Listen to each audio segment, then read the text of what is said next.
চট্টগ্রামের সীতাকুণ্ডে গুলিয়াখালী সমুদ্র সৈকত।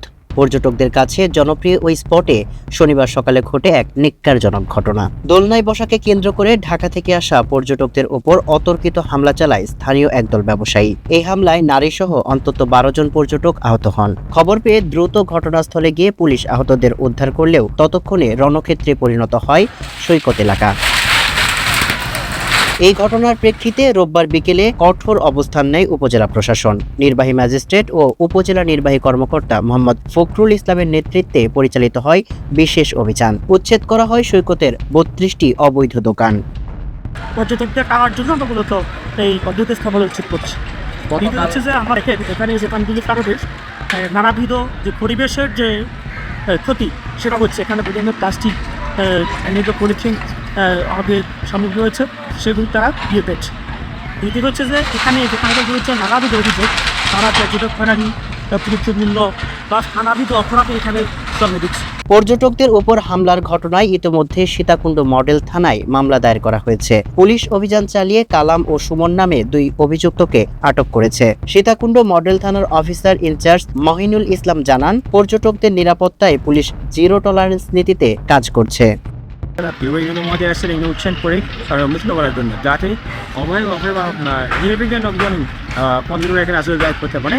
এই জন্য আমরা এখানে মুক্ত করতে সহায়তা করতে আসি, উপজেলা পরিষদকে সহায়তা করতে আসি, সরকারি মুক্ত করা এবং আইন শৃঙ্খলা রক্ষার স্বার্থে শান্তি সহযোগিতা আমরা আপনার। তবে এই ঘটনার নিন্দা জানিয়ে প্রকৃত কারণ খুঁজে বের করার দাবি জানিয়েছেন স্থানীয়রা। ঢালাওভাবে ব্যবসা প্রতিষ্ঠান বন্ধ করে দেওয়ার ফলে জীবিকা সংকটের আশঙ্কা করছেন ব্যবসায়ীরা। স্থানীয়দের অভিযোগ, ঘটনার শুরুতে এক পর্যটক প্রথম আক্রমণ করে, সেখান থেকে বড় সংঘর্ষের সূত্রপাত হয়।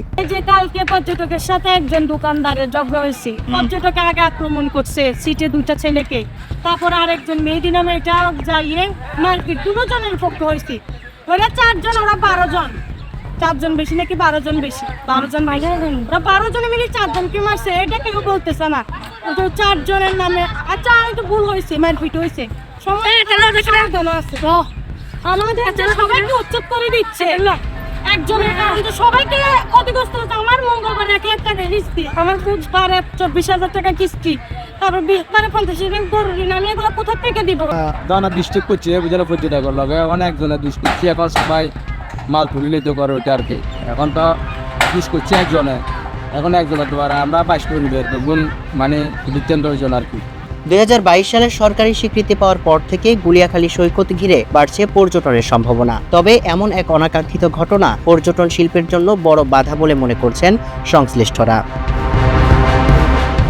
দোলনায় বসাকে কেন্দ্র করে ব্যবসায়ীদের হামলায় 12 পর্যটক আহত হওয়ার জেরে সৈকত এলাকার 32টি অবৈধ দোকান উচ্ছেদ করে হয়েছে। একই সাথে এই ঘটনায় জড়িত 2 জনকে আটক করেছে পুলিশ। সীতাকুণ্ড থেকে সাইদুল হকের পাঠানো তথ্য ও প্রতিবেদনে মানবকণ্ঠ ডেস্ক।